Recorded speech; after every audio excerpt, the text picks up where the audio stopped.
They didn't knock. They didn't ask. They just drove through, over my fences, across my snow-covered pasture, like my land was their shortcut to brunch. I warned them. I posted signs. I rebuilt the fence 3 times. But the HOA, they laughed, called me the snow hermit, said my ranch was community overflow. And then they started bringing kids, in the middle of a blizzard, driving through a whiteout, on land that nearly killed my daughter 7 years ago. Unpause. Voice drops low. So I built a trench, an ice trench, deep enough to stop a plow, invisible beneath the snow. And when their convoy slid into it at 2 a.m., they called me, begging for help. And I answered because I know what it's like to scream for someone who never comes. They said this winter would be mild. They always say that, don't they? A few flurries, a cold snap or two, nothing. The county plows can't handle. Out here, 32 miles north of the state line, where the wind drops off the Continental Divide and screams unchecked down a 40-mile granite corridor, the word mild is a cruel joke that dies the instant the first ice skin forms across the puddles. I've lived on this ranch long enough to taste the lie before the first flake ever falls. 68 acres of hay, ground old-growth pine buffer, and hard-won solitude. The house itself, low-slung logs and river stone, was built in 1947 by a man who understood real winters. I've held the deed for 32 of those years, first under nothing but sky and stars, then for the last 10 under the creeping pastel shadow of Ridgewater Estates. They arrived like an invading subdivision survey stakes, one spring cul-de-sacs, the next street names, that mocked everything they'd erased: Deer Hollow Drive, Whispering Pines, Way, Aspen Ridge Court. From the day the first vinyl-sided McMansion went up against my southern boundary, their HOA board has looked at my land the way a spoiled child eyes the last slice of someone else's pie. First came the certified letters about unsightly 4-strand barbed wire. Then the demands I trim my ridgeline lodgepoles because they obstructed views of the mountains we paid for. Each time I answered the same, a short polite letter citing county zoning agricultural exemption and the simple fact that the mountains were here first. They hated the last part most of all. I should have recognized the opening shot of the war the morning I found the first set of tire tracks slicing across the southeast corner of my lower pasture. They were still crisp that day, deep, aggressive lugs printed in virgin powder, arrow straight from the dead end of Meadow Cross Lane on the Ridgewater side to the county road on mine. Someone had discovered a shortcut, my shortcut apparently. 2 mornings later, there were 4 sets. SUVs by the tread pattern Michelin Latitude, X-Ice extra load rating, the kind of tire that costs more than my monthly hay bill. The paths had already begun to braid together into pale, treacherous ribbons that caught the low winter sun and threw it back like polished steel. I stood on the porch in -12 air coffee, cooling untouched in my gloved hand, and felt something ancient and heavy settle behind my sternum. They weren't lost. They were claiming territory. I drove the old Ford out to be certain. Sure enough, the top rail of my fence lay snapped clean in 2 places, snow jammed hard into the ruts beneath like wet cement.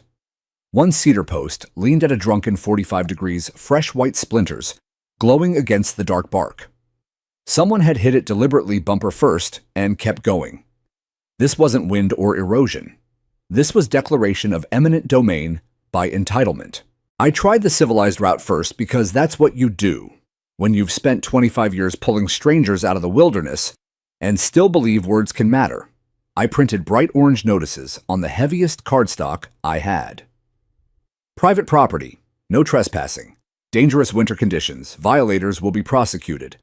I laminated them against the weather, stapled them to the broken posts, and temporarily wired the rails back together with baling twine and prayer. Added 2 more signs 50 yards apart along the cut for good measure. The orange glowed like warning flares against the white.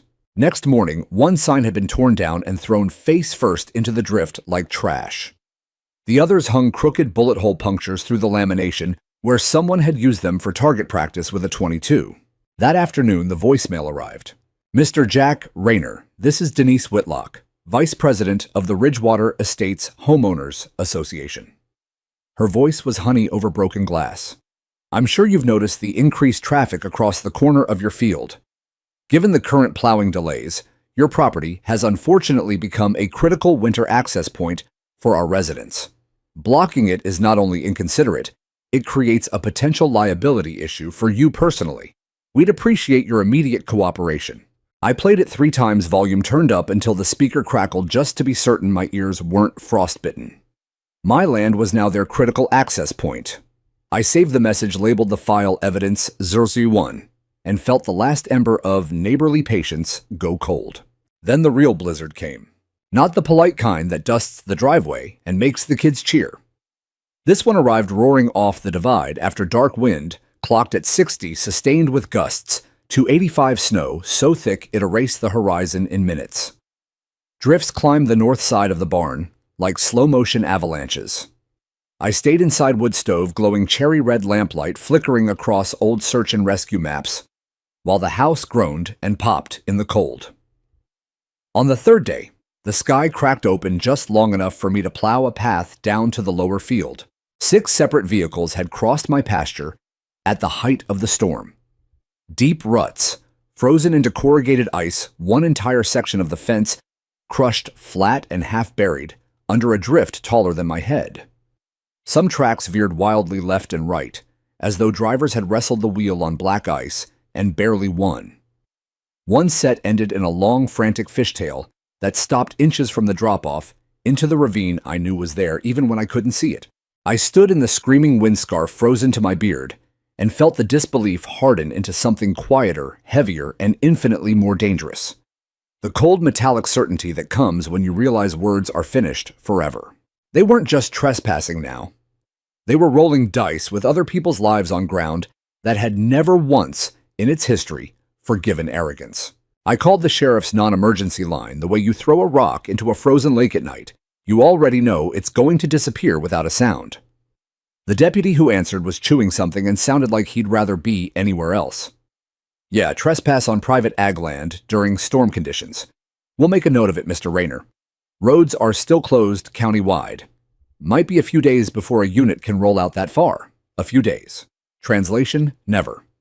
Ridgewater Estate sits inside the incorporated town limits where the sheriff has coffee with the mayor every Friday. My mailbox is 2.4 miles outside those limits. Different planet, different physics, different gods. So I did what 25 years of leading wilderness search and rescue had burned into my bones. I documented like a man preparing for court in a country that no longer believes in justice. I walked every inch of those frozen ruts with a steel tape and a Nikon that still had snow from the '09 ice storm in its seams. Close-ups of shattered cedar splinters as bright as bone. Macro shots of tire treads deep enough to bury my fist. Partial plates when the snow-allowed Colorado blue and white one with a Ridgewater HOA parking sticker still clinging to the bumper. I shot video on a GoPro chest mount narrating time, temperature, wind chill gust direction, drift height, everything a future prosecutor or insurance adjuster could ever want. Then I went home and built a folder on an encrypted drive labeled simply War. That night I unrolled the big topographic maps across the dining table, the same ones I used to plot avalanche rescues and missing hunter grids. Contour lines danced under the lamp like veins under thin skin. With a red Sharpie, I traced every illegal track, every drift funnel, every place the land dipped and waited. One natural choke point glowed like a target, a shallow swale where cold air pooled, where meltwater collected in early thaws, where the snow always froze hardest and slickest. I circled it 3 times thick as blood. I wasn't angry yet. Anger is fire. What I felt was glacial, slow grinding, patient, and absolute. 3 mornings later, the temperature hung at -21. The sun rose weak and pale, a nickel dropped on white felt. I was on the porch splitting kindling when the parade arrived. 3 gleaming Ridgewater SUVs, nose to tail, moving at a stately 15 miles an hour across my lower field, like they were late for Sunday brunch. The lead vehicle, black Tahoe, tinted windows roof rack, loaded with Thule boxes, hit the section I'd spent 4 hours reinforcing the night before, and punched through it the way a .338 punches through pine. Wood exploded outward in slow crystalline shards that caught the sunrise and threw it back in pink knives. The driver never touched the brake. I stood motionless, axe forgotten in my hand, and watched the whole convoy glide beneath my orange warning signs. The second vehicle, Silver Suburban, rocked violently as its rear axle dropped into the trench I dug with frozen fingers at 3 a.m., but momentum carried it through. The third white Range Rover actually accelerated, spraying rooster tails of snow 20 feet high. 4 hours of labor steel brackets, old railroad ties, marine-grade cable antifreeze on every hinge, so the gate could still swing in 40 below, gone in 8 seconds flat. By the time I fired up the truck and bounced down the plowed path, they were already taillights shrinking toward County Road 7. All that remained was a battlefield of churned ice, cedar shrapnel, and one lonely black mirror cap lying in the drift like a dead crow. I killed the engine and walked the carnage. The new ruts were deeper than my knee, in places sidewalls polished to a mirror finish by repeated passes. I knelt, ran a glove along the edge, glass slick humming with latent violence. I knew this ground better than my own reflection. I had pulled bodies off gentler slopes than this after the heater died and the doors froze shut.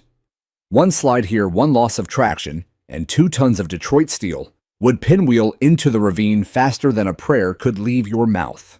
That afternoon, I opened the barn doors wide enough for the cold to come in and visit. Inside, under a tarp stiff with frost, waited the old trail camera cases.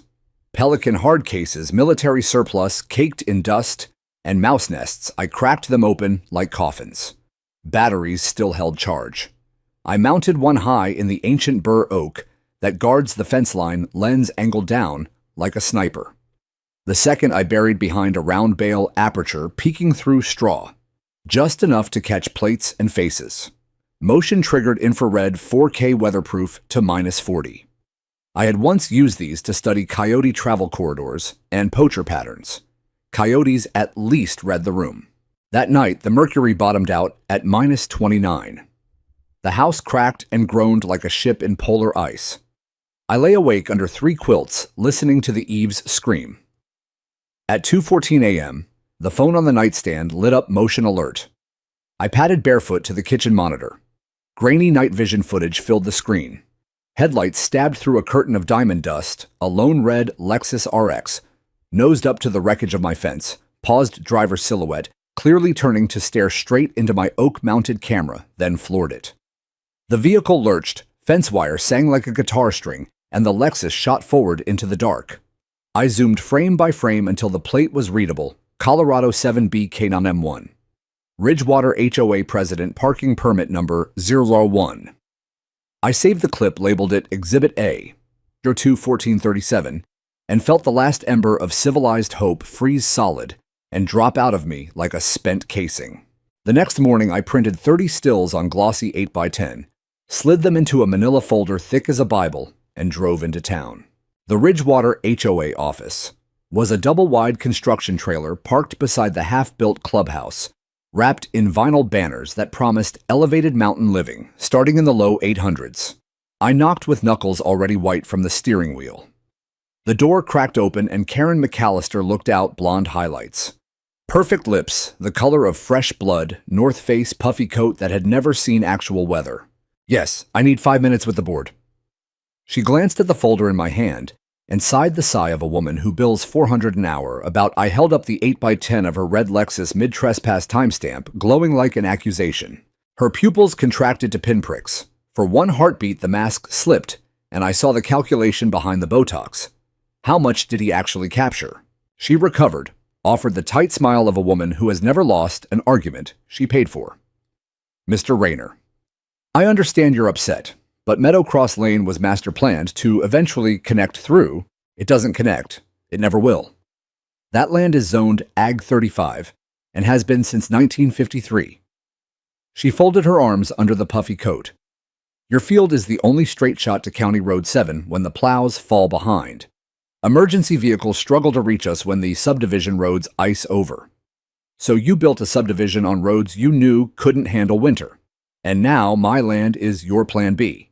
This is a community, Jack. She used my first name like a slap. Perhaps try acting like a member of one. I left without trusting myself to speak again. The wind chased me all the way to the truck, whipping snow into my collar like thrown needles. Community. The word tasted like rust and battery acid. That night, I laid every topographic map I owned across the table again, overlaying fresh satellite prints and the county GIS parcel layer. With the red Sharpie, I traced every illegal track until the paper looked arterial. Then I circled the choke point one final time, thick as a scar.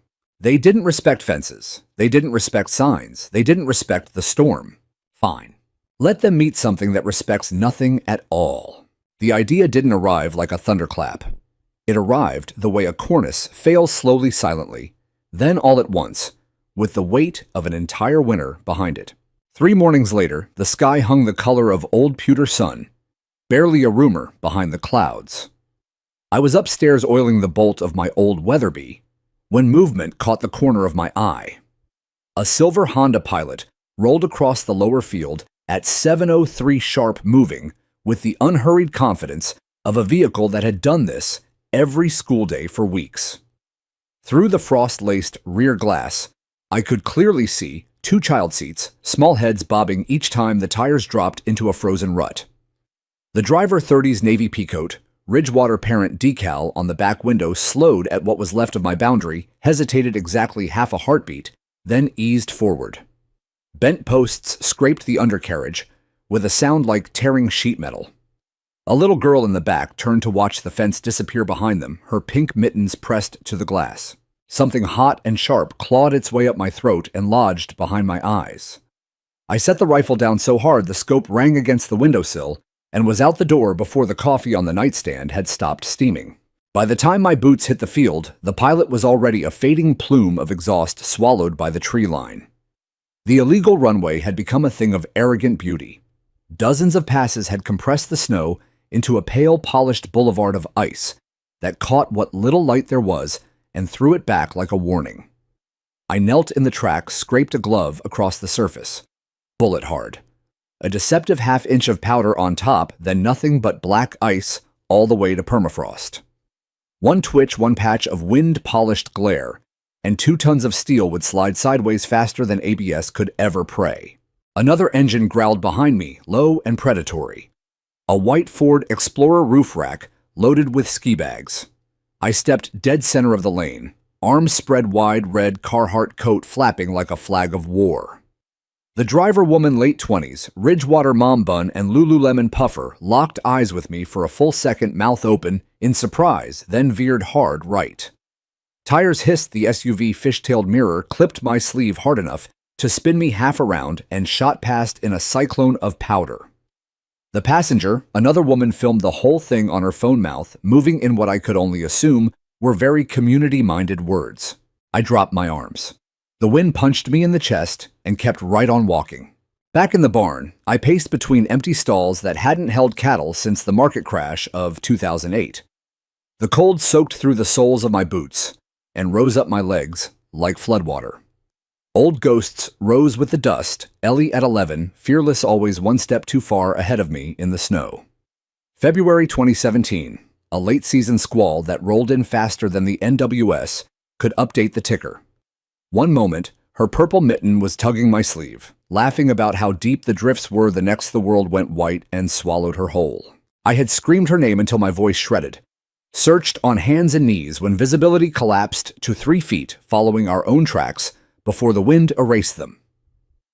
Found her 2 miles later, curled in a drift behind a wind-sculpted hollow face the color of printer paper, eyelashes rhymed shut, little boots packed solid with ice.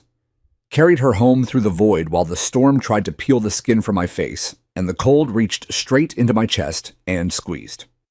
She lived, lost 2 fingertips to frostbite, and still wears compression gloves when the barometer dives, but she lived.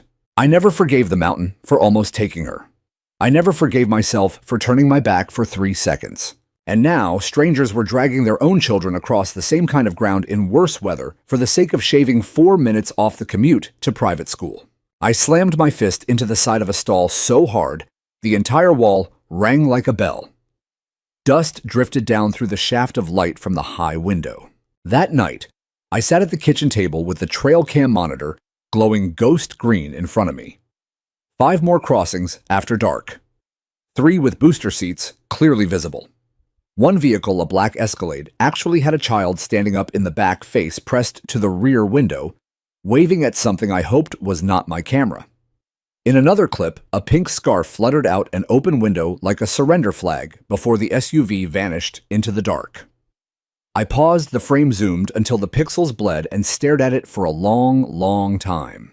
Pink. Exactly the shade Ellie wore the day the mountain almost kept her forever. The crack that went through me then was older than anger, deeper than rage. It was the sound a glacier makes right before it calves a city block of ice into the sea. I walked to the closet, pulled out the small cedar box I hadn't opened in 5 years, and lifted the lid.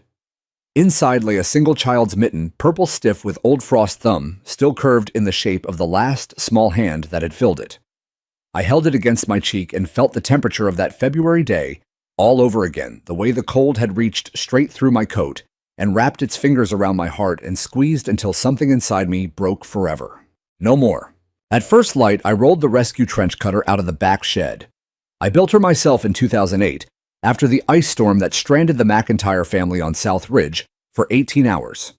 Part snowblower, part grain auger, part dragon, 6-foot heated steel blades, twin antifreeze nozzles, a hopper that could hold 200 gallons of water, and a Detroit diesel that sounded like the end of the world warming up. She coughed blue smoke backfired once, then settled into the low predatory growl I remembered from a dozen life or death recoveries. I drove her down to the lower field, under a sky the color of tarnished nickel headlights, carving tunnels through the diamond dust that still hung in the air. The illegal runway gleamed before me like a scar of polished bone.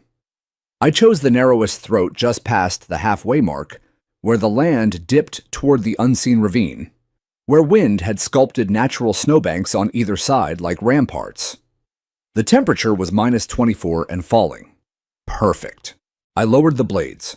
Steel kissed ice with a shriek that scattered crows from the pines. The machine lunged forward, shuddering hungry.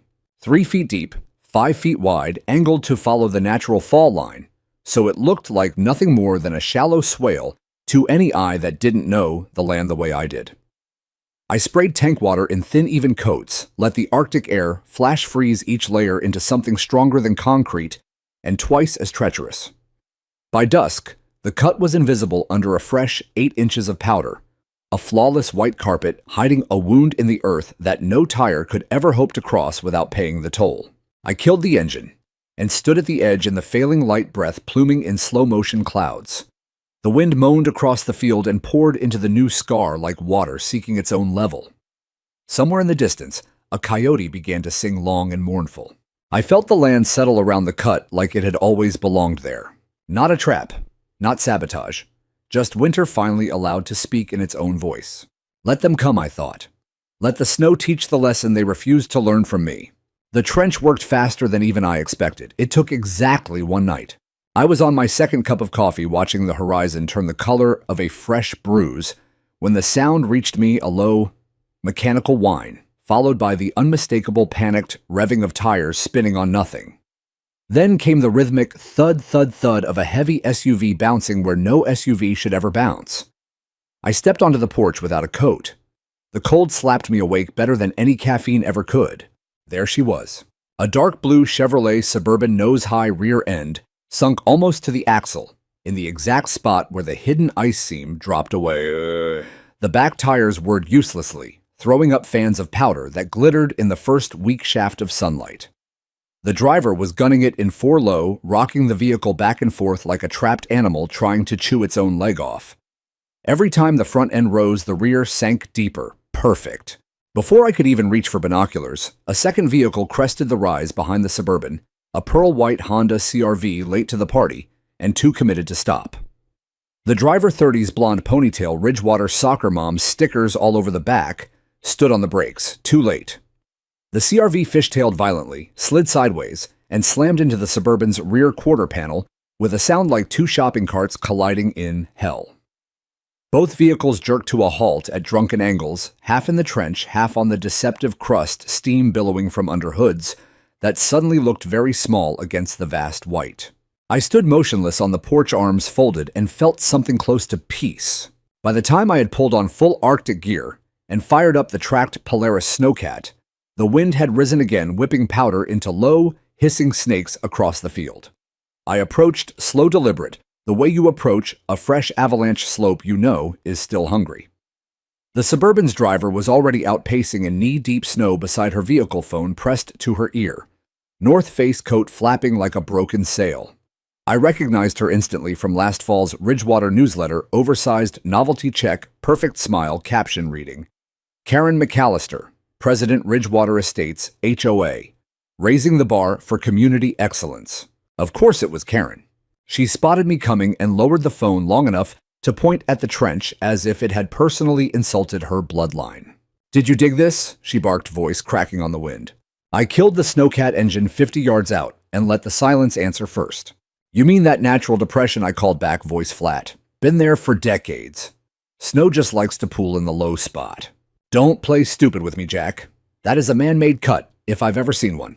You're trespassing, Karen, again, in the middle of a level 2 snow emergency. She took 3 furious steps toward me, boots punching through the crust.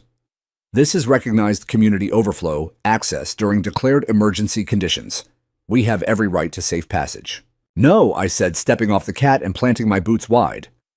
You have the right to stay on the roads you paid $1 million apiece to live behind. My land is not your overflow. Never was. She waved her phone like a talisman. I'm on with our attorney right now. If you do not fill this obstruction in immediately, the HOA will file an emergency injunction with the county.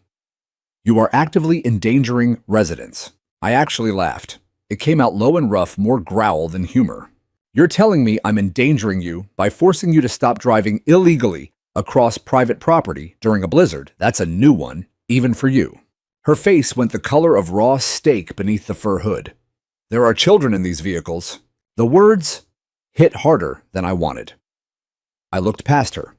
Sure enough, in the CRV's back seat, a boy no older than 8 sat buckled in eyes, saucer-wide gloved hands, pressed to the fogged window. A small part of me twisted the part that still remembered carrying Ellie home through the white dark. But the rest of me stayed stone. I pointed east toward the faint line of trees 3 blocks beyond the subdivision roofs. County Road 7 is plowed and sanded public access, 24-hour maintenance. You made a choice to ignore it. Karen opened her mouth, closed it, then stormed back to her Suburban and slammed the door so hard the whole vehicle rocked. That was only the opening act. Over the next 7 days, the trench claimed 3 more victims. A lifted Jeep Gladiator slid sideways into the ditch. On day 2, driver too proud to chain up, rolled onto its side like a drunken buffalo. No injuries, but the tow bill had to be north of $4,000. Day 4, a Tesla Model X on all-season tires tried to power through and high-centered so perfectly, the undercarriage froze solid to the ice. Driver abandoned it overnight. By morning, it looked like a very expensive sculpture titled Hubris. Day 6, a Ford Expedition with 4 teenagers inside attempted a running start and launched itself nose first into the far bank. They walked away laughing, filming each other for TikTok, until the reality of no cell service and -30 wind chill set in. I left them to contemplate their life choices for a solid hour before I winched them out.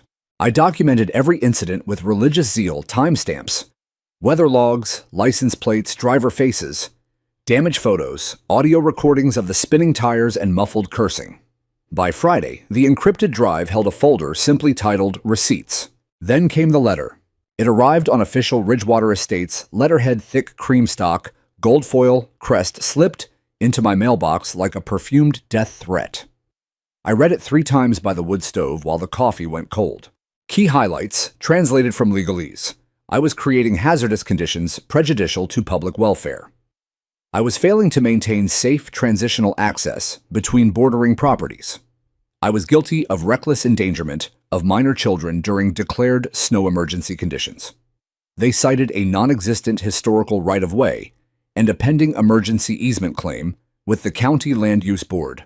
Final line, remove the artificial obstruction within 72 hours or face civil litigation and possible criminal charges. I folded the letter into a paper airplane and sailed it into the fire. It burned bright blue from the chemicals in the fancy ink. That afternoon, I drove into Meadowfield and parked in front of the little green-shuttered law office that smelled of pipe tobacco and old paper. George Kessler, retired county attorney, ex-Marine, and the only man in 3 counties who still sharpens his own chainsaws, looked up from his desk when I dropped the letter in front of him. "Tell me you didn't dig a moat, Jack." "Not a moat," I said. "A natural topographic feature. I just encouraged it." He skimmed the pages, snorted once, then leaned back until his chair creaked. "They don't have a leg to stand on. No recorded easement, no adverse possession, no public dedication. Your deed is ironclad. This is textbook harassment." I slid my folder of receipts across the desk. Then, let's give them something to choke on. George's grin was all incisor. Cease and desist letter counterclaim for damages. Fence repair pasture, degradation, emotional distress. If you want to get colorful, and a nice little request for punitive sanctions. How spicy do you want it? Honest, I said, but make it bleed. Back home, I added 2 more layers of flash frozen ice to the trench, working under floodlights until 3 in the morning.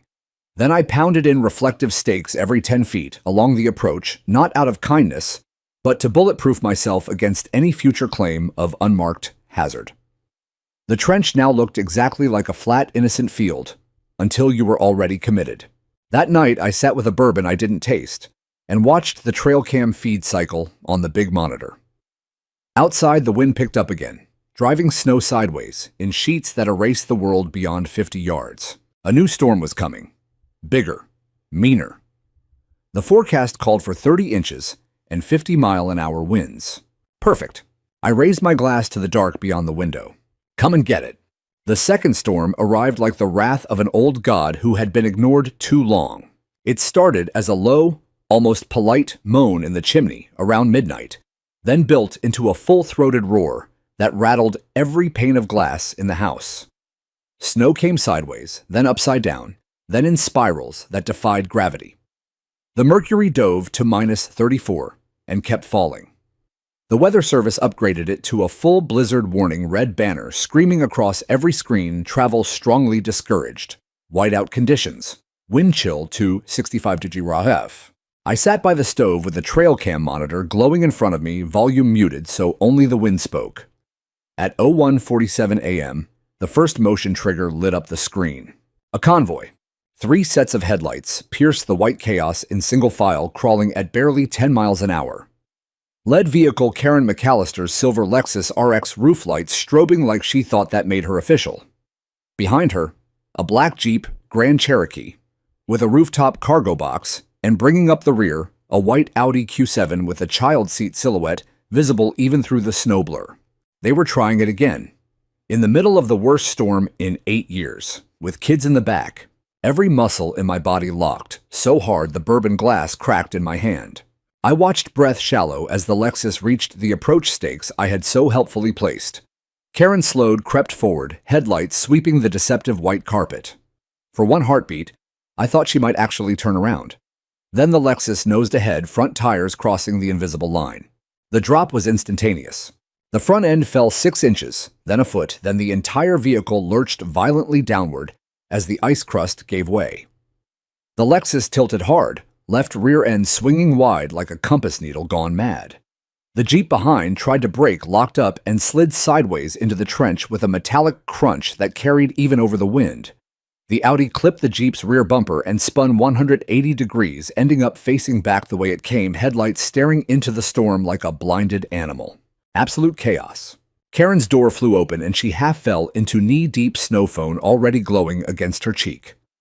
I could read her lips even through the grainy infrared. We're stuck. Send help.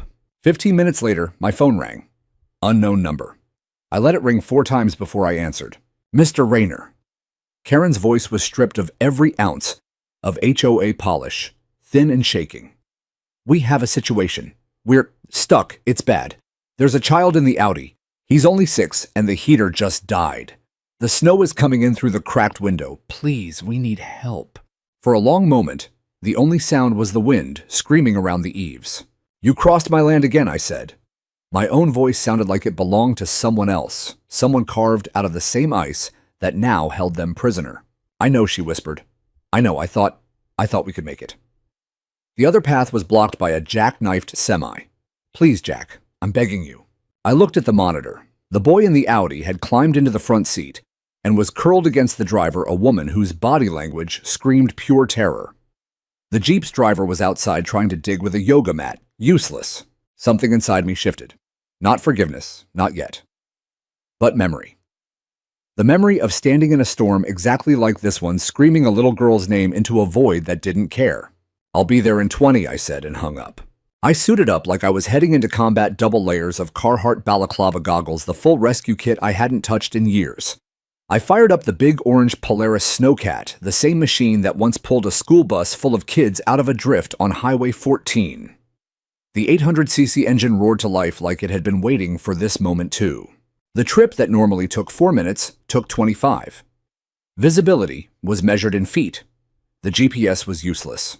I navigated by memory, and the faint glow of their headlights, half a mile away. The trench had already begun to fill with wind-driven snow, erasing its edges, making it even more treacherous. I crested the final rise, and the scene unfolded in the cat's floodlights like a diorama of human folly. 3 luxury SUVs canted at insane angles, half swallowed by my glacier seam, red and blue, emergency flashers blinking forlornly into the white. Karen stood in the beam, arms wrapped around herself, face streaked with tears and snot frozen to her scarf. "Thank God," she gasped as I killed the engine. "He's in the Audi. The door is jammed against the ice. He's crying. The heater." I pushed past her without a word. The Audi sat nose down, rear wheels, suspended driver's side door crushed against the trench wall. The mother inside was frantically trying to climb into the back seat. The boy was curled in a ball face, buried in his coat, small body shaking so hard I could see it from 10 feet away. I yanked the nylon rescue strap from the Snowcat, clipped it to the Audi's front tow hook, then to the cat's winch. I gave the mother one look through the glass, calm, steady, the look I used to give panicked families on mountainsides. "Cover his eyes. This is going to be loud." I hit the winch. Cable sang. The Audi groaned, metal shrieking as the trench reluctantly released its prize. Inch by inch, the vehicle rose until the driver's door could open. The mother shoved it wide, and I reached in, lifted the boy out like he weighed nothing. He was ice cold even through 3 layers, but breathing, conscious, terrified blue eyes staring up at me. "Hey, buddy," I said, voice soft, the same tone I once used on Ellie. "You're okay now. I've got you." He buried his face in my neck and held on so tight I felt his heartbeat hammering against my chest. I carried him straight to the Snowcat's heated cab, wrapped him in the wool blanket I kept behind the seat, cranked the heater to maximum. The mother followed, sobbing, trying to say thank you and failing. I handed her in after him, shut the door, and only then turned to the others. Karen stood ankle-deep in snow arms, hanging useless at her sides, watching me with something that might have been the beginning of shame. "You didn't have to come," she said quietly. "You're right," I answered. "I didn't." I winched the Jeep out next, then the Lexus. 40 minutes of work in wind chill that clawed straight through every layer I owned. When the last vehicle was free and idling taillights glowing red in the storm, Karen approached again.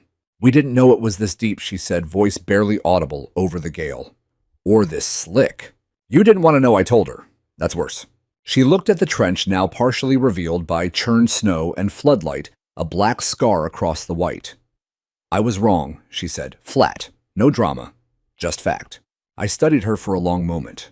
"You're lucky I was home." She followed my gaze to the Snowcat, where the boy now sat wrapped in wool, sipping hot chocolate from my thermos, cheeks already pink again. "I didn't know about your daughter," she said suddenly. My head snapped back. "What did you say?" "Someone on the board mentioned it, that you lost her once, in a storm like this." The wind howled between us, carrying away everything but the truth. "She's alive," I said, "but yeah, it changed me." Karen nodded once, slow.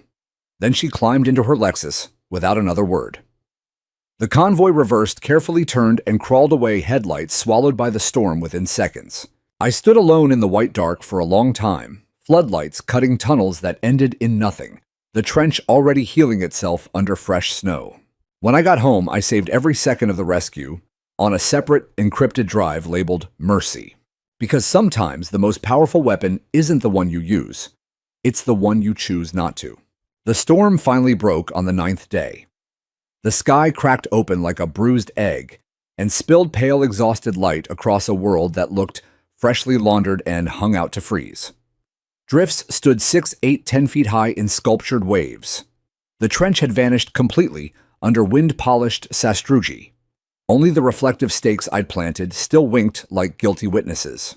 For the first time in 3 weeks, There were no new tracks across my pasture. The silence felt almost holy.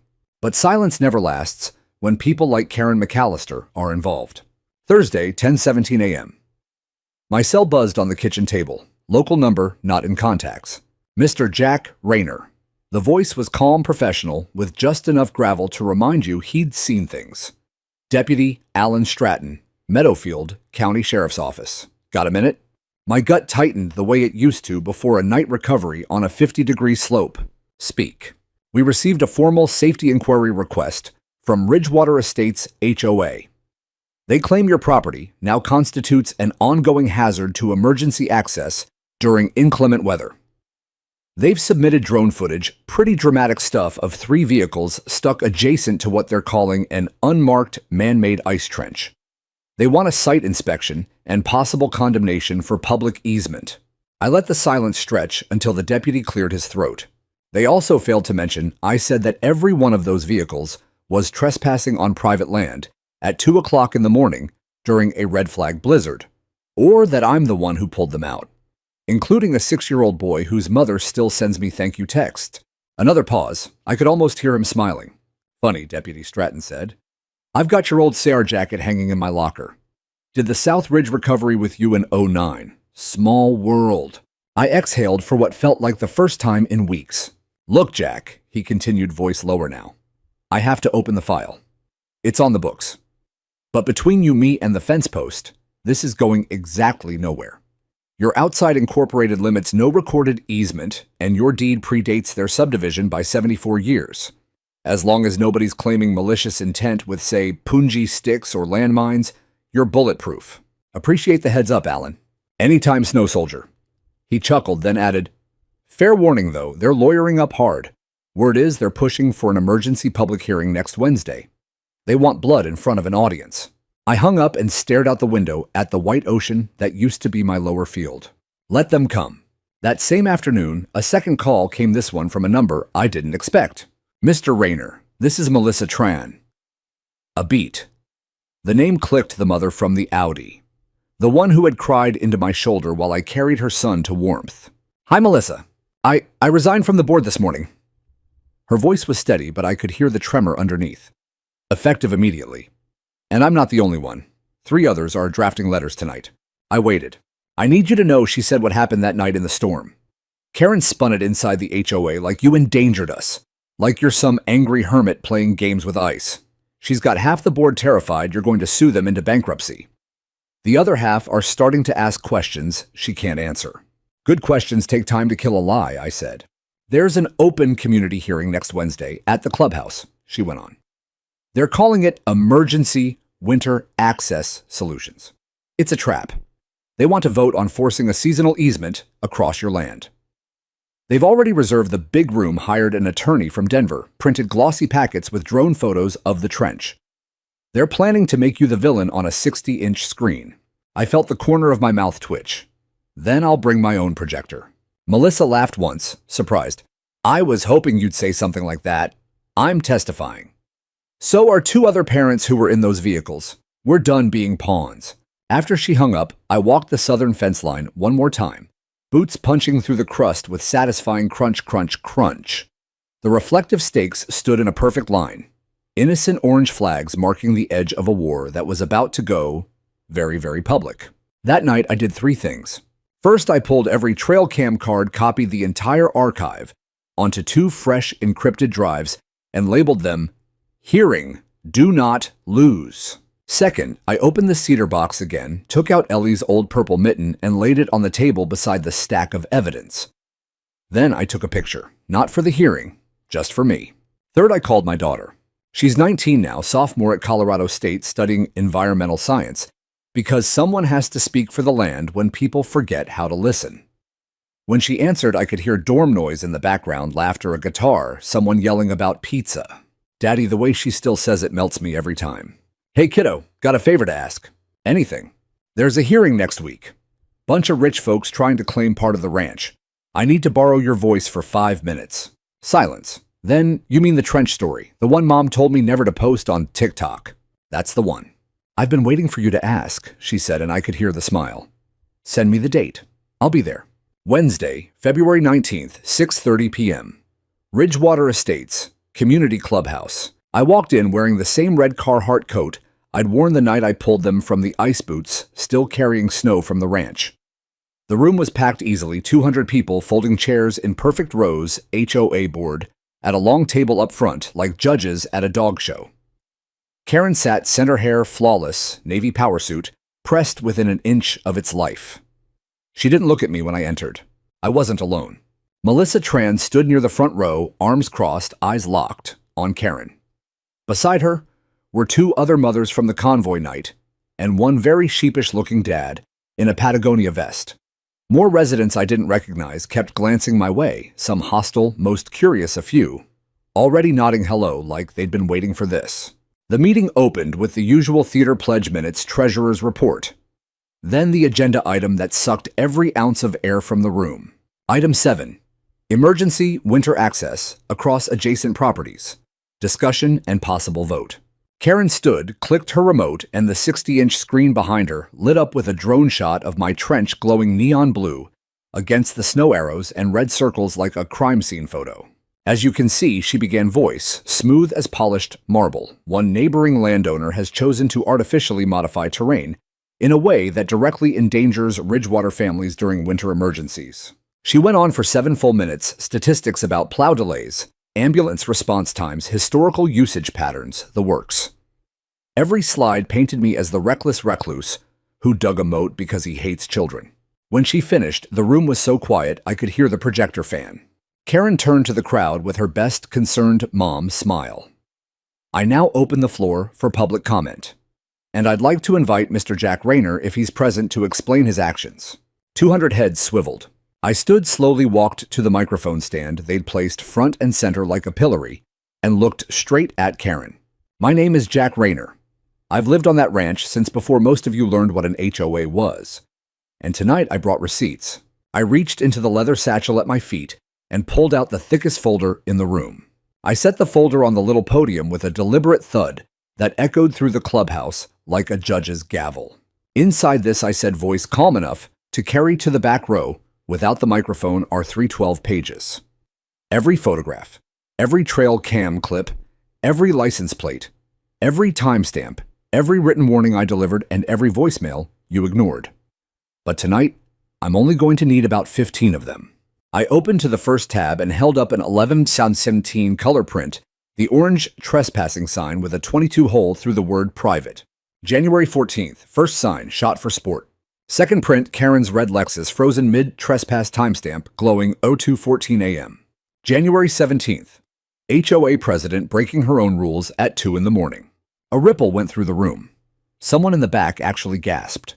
Third print, the convoy night infrared, 3 SUVs canted in the trench like broken toys. February 9th, 2:03 a.m. 3 vehicles, 4 adults, 2 children during a red flag blizzard. This is the exact moment Karen McAllister's Lexus dropped into the ice seam she now calls an artificial hazard. I clicked the remote I'd brought. The big screen behind Karen lit up with my own presentation. The room lights dimmed automatically. The first clip rolled night vision crystal clear audio on. Karen's voice thin and shaking over the wind. Please, Jack. There's a child. The heater just died. I'm begging you. The clip ended on her face. In the floodlights, mascara tracks frozen to her cheeks. Silence thick enough to ski on. I let it sit for 5 full seconds, then turned to the audience. I want you to understand something. I did not build that trench because I hate neighbors. I built it because every other boundary on God's earth had already been ignored. And on the night your board president decided to risk children for convenience, I was the one who went out in 60 below wind chill and pulled them out. I never asked for thanks. I'm not asking now. I'm just asking you to look at who actually endangered whom. Karen shot to her feet, face white with fury. Mr. Chairman, this is intimidation. Sit down, Karen, a voice cut in from the front row. Melissa Tran stood arms uncrossed, now voice steady as winter steel. My name is Melissa Tran. I was in the white Audi that night. My 6-year-old son is alive tonight because Jack Rayner came when no one else could. Karen told us the shortcut was perfectly safe and historically used. She lied. I have the text messages right here. She held up her phone. The screen showed a group chat titled Ridgewater Moms, Emergency Route. Karen's name at the top sent 1:41 a.m. Karen path is clear. Jack's bluffing. We've done it a dozen times. Kids will be fine. Follow me. Another father stood the Patagonia vest from the convoy. I was in the Jeep. My daughter still has nightmares about the car tilting. Karen said if we didn't keep using it, Jack would win. A third mother, then a fourth. One after another, residents who had been silent for weeks found their voices. The room turned like a tide. Karen tried again louder. This is not the time. A gray-haired man near the back, someone I recognized as the former fire chief, rose slowly. Lady, I spent 30 years pulling people out of wrecks. That trench didn't endanger anyone. Your arrogance did. Someone started clapping, then 10 people, then half the room. The chairman, a nervous accountant type who looked like he wanted to be anywhere else, banged his little plastic gavel. Order. We still have the easement vote on the table.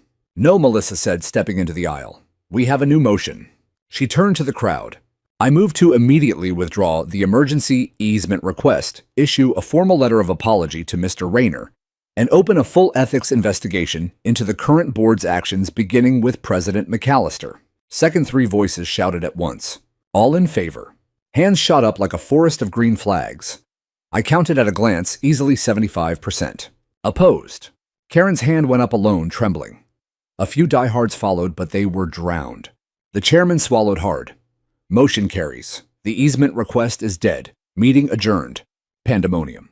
Karen stood frozen for one heartbeat, then gathered her glossy folders with shaking hands and tried to push past me toward the exit.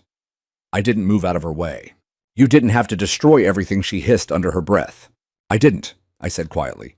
You did that the night you put children in danger to prove a point. She met my eyes, then really met them, and whatever she saw made her flinch. She shoved past and disappeared through the doors into the cold. The room emptied slowly. People stopped to shake my hand, to apologize, to thank me. A few asked if they could buy me coffee sometime. I nodded, said little. Words felt small after what had just happened. Melissa found me near the coat rack. They'll call for her resignation by morning, she said. The vote's already scheduled. She's not the disease, I replied. Just the loudest symptom. Melissa smiled, tired but real. Then she reached into her coat and pulled out something small and pink. My son asked me to give you this. A child's knit scarf, bright flamingo pink, still carrying the warmth of small hands. He says the snow soldier needs it more than he does now. I took it, felt the wool soft against calluses that had carried fence posts and children and years of regret. Tell him thank you, I managed. Outside, the night air hit like cold water on a burn. The parking lot was a chaos of reversing taillights and people talking in low, urgent clusters. I stood on the steps for a long moment, pink scarf bright against my red coat, and felt something loosen in my chest I hadn't realized was still knotted. Ellie's text lit up my phone as I walked to the truck. Ellie saw the live stream one of the moms posted. Dad, you were amazing, Ellie. Also, the comment section is calling you Ice Dad now. You're trending. I laughed out loud in the freezing dark, the sound echoing off the clubhouse windows like the first crack of spring ice on a deep lake. Justice doesn't always roar. Sometimes it just lands quiet and cold and final, like snow settling after the storm has passed. I wrapped the pink scarf around my neck, climbed into the truck, and drove home under a sky full of stars sharp enough to cut glass. The ranch was waiting. The trench was waiting. And for the first time in years, the silence felt like peace instead of a held breath. The snow began to leave the way it had arrived, slowly, politely, almost apologetically. First, the eaves started dripping at noon instead of 10. Then the south-facing drifts collapsed into themselves with soft, tired sighs. By the third week of March, the lower field lay naked in patches dead grass, the color of wheat and mud, the color of coffee with too much milk. The trench, my glacier seam, my silent witness, had become nothing more than a shallow, water-filled scar that reflected the sky like a long blue eye, finally closing. I left it exactly as it was. Nature could have it back when she was ready. The morning after the hearing, I walked the southern fence line, with a thermos of coffee and the pink scarf still around my neck. There were no new tracks, not one. For the first time since Christmas, the only prints were mine and the coyotes. At 9:12 a.m., a white Ridgewater maintenance truck pulled up to my gate. 2 men I didn't know got out, tool belts clanking. One carried a stack of brand new cedar posts, The other unrolled a coil of heavy-gauge field wire that gleamed like silver in the sun. The older of the two gray-beard sunburned neck cleared his throat. "Morning, Mr. Rayner.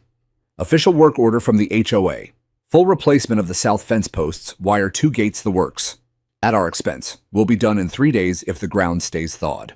I studied them for a long moment, saying nothing. The younger man shifted his weight. We're also supposed to give you this." He handed over an envelope on heavy cream stock, same letterhead as the threat letter, but this one was different. I opened it right there. Ridgewater Estates Homeowners Association, March 21st. Dear Mr. Jack Rayner, at a special meeting held March 20th, the Board of Directors voted unanimously to issue this formal apology for the repeated trespass upon your property, for the damage caused to your fencing and pasture, and for the distress inflicted upon you and your family.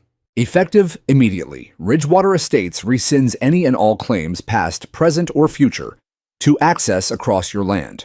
The board further commits to the complete repair of all damaged boundary structures at association expense and to the permanent closure of the unofficial route at Meadow Cross Lane. Karen McAllister tendered her resignation as president on March 19th and has stepped down from all HOA involvement. We hope this begins to make amends. Sincerely, the Board of Directors, Ridgewater Estates. I folded the letter once and slipped it into my coat pocket. 3 days, you say? Yes, sir. We'll stay off your grass as much as we can. I nodded, stepped aside, and watched them get to work. They moved like men who understood the weight of what they were fixing.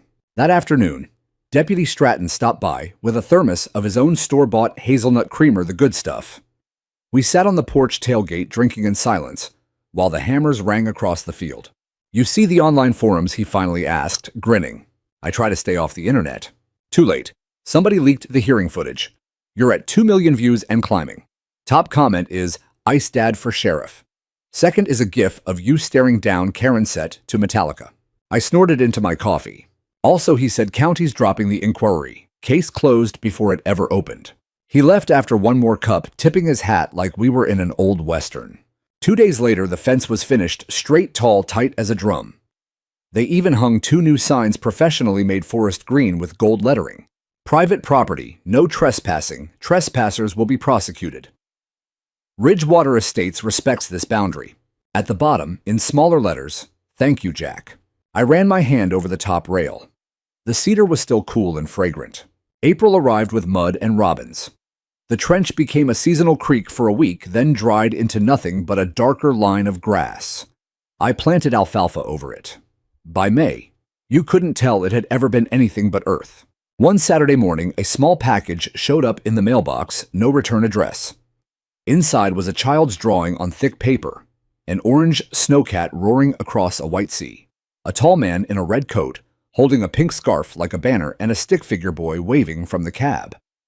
At the bottom, in purple crayon, "Thank you for saving us from Buddy Tran, age 6 and ha." I hung it on the kitchen wall right beside the county plat map and the photograph of Ellie at 12, her first winter, without fear grinning, gap-toothed in fresh powder. That same afternoon, Ellie came home for spring break. She walked the new fence with me, boots squelching in the mud, and when we reached the spot where the trench used to be, she just stopped and stared. "You grew grass over your war, Dad." "Best kind of victory," I said. She leaned her head against my shoulder the way she did when she was 5. "I'm proud of you," she whispered. I couldn't answer, just wrapped an arm around her and felt the years settle into something softer than regret. Summer came early that year. The hay grew tall and sweet. Neighbors I'd never spoken to waved from their cars when they passed on County Road 7's slow, respectful waves. Some left pies on the porch railing with little notes. "Welcome to the neighborhood, Jack. Long overdue." One August evening, Melissa Tran showed up unannounced, with her husband and Buddy, now 7 missing 2 front teeth, carrying a plastic snow shovel almost as big as he was. They brought homemade pho and stayed for supper on the porch while the sun bled out across the mountains. Buddy tugged my sleeve after dessert. "Mr. Jack, Mom says you're the reason I didn't become a popsicle." I laughed so hard I had to wipe my eyes. "Something like that, Buddy." He held out his hand, solemn man to man. I shook it. The adults pretended not to notice when he hugged my leg so hard he almost toppled me. When they left, the pink scarf was no longer around my neck. It was folded neatly on the porch swing, returned to its rightful owner, now too small for him. But he'd insisted on bringing it to say thank you properly. I watched their taillights disappear down the county road the long way, the safe way, and felt the last hard place inside me go soft. The ranch is quiet now. The fence stands tall and straight. The pasture has healed. And on the first cold morning, every November, when the wind starts to carry that familiar bite off the divide, I walk the southern boundary one more time. I run my hand along the top rail, breathe deep, and listen. There are no engines. There are no voices demanding what was never theirs. There is only the land keeping its own counsel, and the soft crunch of my boots on frost that remembers everything, but has chosen this time to forgive. Some victories you win with noise and fury. Others you win by simply refusing to give the storm another child. I pull Ellie's old purple mitten from my pocket, still soft, still carrying the ghost of a small hand, and tuck it gently into the fork of the corner post where the new fence begins. Then I turn for home. The quiet is no longer something I'm waiting to break. It is something I have earned. The first real spring arrived on a Thursday in late April. The kind of morning when the sky is so blue, it hurts to look at, and the snow on the peaks looks like someone spilled sugar across the divide. I woke before dawn out of habit, made coffee strong enough to float a horseshoe, and stepped onto the porch in nothing but flannel pants and boots. The air smelled of thaw and pine sap and distant rain. A meadowlark was already singing its heart out somewhere down by the creek that used to be my trench. I stood there a long time, letting the quiet soak through my skin. At 6:47 a.m., a Ridgewater maintenance truck, same white one that had rebuilt my fence, rolled slowly past on County Road 7. The driver, the gray-bearded man, lifted 2 fingers off the steering wheel in greeting. I lifted my coffee mug back. No words, none needed. By 7:30, I was on the four-wheeler bouncing across the lower field with a seed drill behind me. The scar where the trench had been was now a dark green ribbon of new alfalfa pushing up through last year's stubble. You had to know exactly where to look to find it. Even I was starting to forget. Halfway across the field, I killed the engine and just sat listening. Red-winged blackbirds, a coyote yipping far up the ridge, the soft, wet sigh of snow sliding off the barn roof back home. No engines, no voices, no demands. The land was breathing again. That afternoon, Ellie came home for the weekend, no special occasion, just because she missed the mountains. She rolled in with the windows down, music low, hair longer than the last time, wearing the same fierce grin she'd had at 11 the day she decided the storm couldn't keep her. She dropped her duffel on the porch and hugged me so hard my spine cracked. "Place looks different," she said, pulling back to scan the horizon. "How's that?" "Calmer," like it finally exhaled. We spent the day doing nothing important and everything necessary, fixing loose boards on the corral, burning last year's deadfall, planting tomato starts in the cold frame. Normal ranch work, the kind that leaves you sunburned and bone-tired and stupidly happy. At dusk, we saddled the 2 horses that had been eating my hay all winter and rode the southern boundary slow. The new fence caught the low sun and threw it back in long golden bars. When we reached the corner post where I'd left her purple mitten the previous fall, she reined in and stared. It was gone. In its place hung something new, a tiny hand-carved wooden sign, no bigger than a postcard, hanging from baling twine. Someone had burned letters into it with a magnifying glass and steady hands. It read simply, "Thank you, Jack, your neighbors." Ellie read it aloud, voice soft. Then she looked at me with eyes suddenly bright. "They kept it," she whispered. I couldn't speak, just nodded once, and nudged my horse forward. That night, we cooked steaks on the grill and ate on the porch while the stars came out one by one. Ellie told me about her classes, about a professor who wants her to present at a conference in Denver, about a boy who plays guitar and makes her laugh. I listened more than I talked, the way fathers do when they realize their children have become the best versions of the stories they used to tell. Later, when the fire burned down to coals and the Milky Way arched overhead like spilled cream, she asked the question she'd been carrying for months. "Why didn't you destroy them, Dad? You could have. Lawsuit criminal charges the whole internet on your side. You had every receipt." I poked the fire and watched sparks spiral up into the dark. "Because the land already did," I said. "And because some things are heavier when you choose not to swing."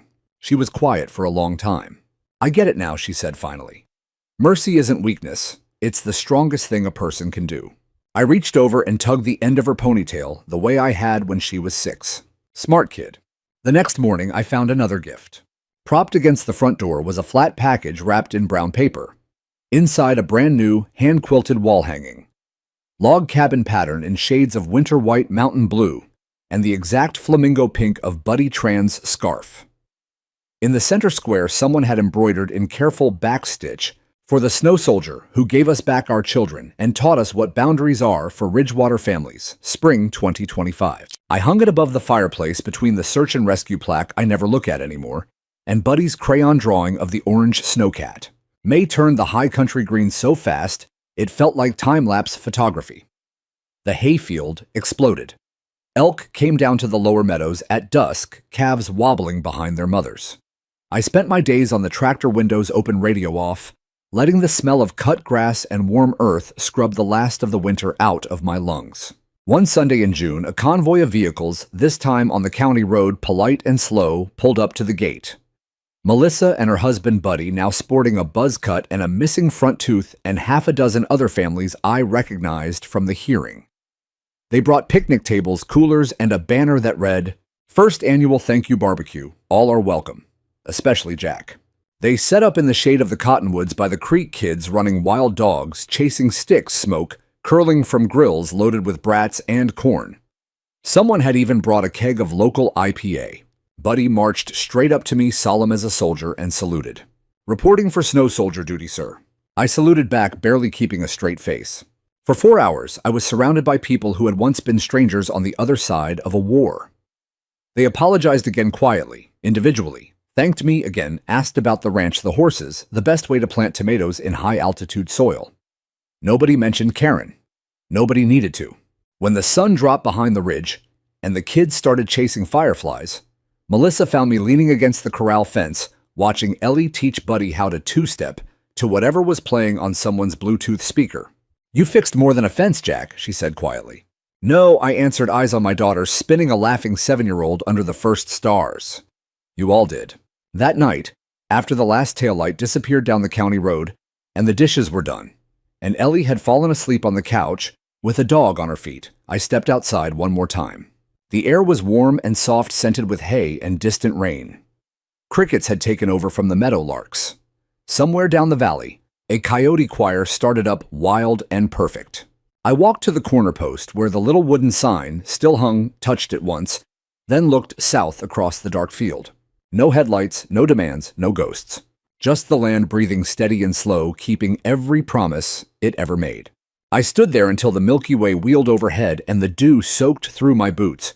Then I went inside, hung the pink scarf on the hook by the door right beside Ellie's old purple mitten, and slept the kind of sleep that has no dreams, because everything that needed dreaming has already come true. The war was over. The trench had become grass, and the quiet was finally completely mine. A year later, December came back, but this time, it came gently, like an old friend who knows he's been forgiven. The first night the mercury slipped below zero, I woke at 3 in the morning, not from nightmares, but from a silence so perfect it felt louder than any storm. I pulled on a coat, stepped onto the porch barefoot, and simply stood there watching my breath bloom and vanish under a moon sharp enough to cut glass. Not a single tire track marred the south field. Only the thinnest skin of new snow lay across the alfalfa, like powdered sugar glittering as though someone had scattered diamonds while I slept. I walked the new fence line, now silvered with weather, until I reached the corner post. Snow had capped the little wooden sign with a soft white beret. I brushed it clean and read the words again, faded but still perfect. "Thank you, Jack. Your neighbors." Hanging beneath it, tied with a scrap of blue ribbon, was something new, a tiny hand-knit scarf in the exact flamingo pink of Buddy Tran's old one. Tucked inside was a note folded into a tight square written in determined 7-year-old printing. "Dear Mr. Jack, I am 7 3/4 now. Mom says the snow is gentle this year because you taught it how. This is my new scarf, but I want you to have it so you stay warm when you patrol. Love, Buddy Tran, P.S." I still have the old pink one framed in my room. I laughed so hard I had to cover my mouth so I wouldn't wake Ellie asleep inside. Then I wrapped the new scarf around my neck. It was comically small, barely 1.5 loops, and felt it warm me in ways wool never could. When I turned back toward the house, the kitchen light was on. Ellie stood in the doorway, hair a wild halo, wearing my old CSU hoodie that now fit her perfectly, cradling a mug of cocoa. "Patrol over snow soldier," she teased. All quiet on the western front, I answered. She stepped out beside me, slipped under my arm the way she did when she was 5. Look, Dad, she whispered. I followed her gaze. Far down County Road 7, a short string of Ridgewater headlights moved slowly through the pre-dawn dark headlights dimmed, no one drifting even an inch over the center line. One vehicle slowed, flashed its right blinker out of pure courtesy, though nothing was behind it, then continued on. No words, none needed. We stood there until the cocoa went cold, and the snow began again, fat lazy flakes drifting straight down, instead of slashing sideways like they used to. Ellie yawned. Come sleep, Dad. There are no more storms coming. I nodded, draped an arm across her shoulders, and we walked inside together. Before I shut the door, I looked south across the field one last time. Snow kept falling soft and unhurried, covering every old scar with the same quiet patience the land had finally learned from me. I closed the door, locked it. Hung Buddy's new tiny pink scarf on the hook beside Ellie's faded purple mitten and the original flamingo pink 1-3 colors, 3 winters, 3 small miracles. Then I turned off the light, and for the first time, in more years than I could count, I didn't check the windows one last time before climbing the stairs. Outside snow fell all night, blanketing everything, but it no longer felt cold. And inside, Jack Rayner slept the kind of sleep that has no dreams, because every dream that mattered had already come true. There was only the low glow of the wood stove, the steady breathing of my daughter down the hall, and 3 little scarves hanging by the door like talismans against every storm that would ever try to come again. Winter had returned, but this time it came as a friend. And the Southfield stayed peaceful, because at long last, the man had taught the blizzard what enough looks like.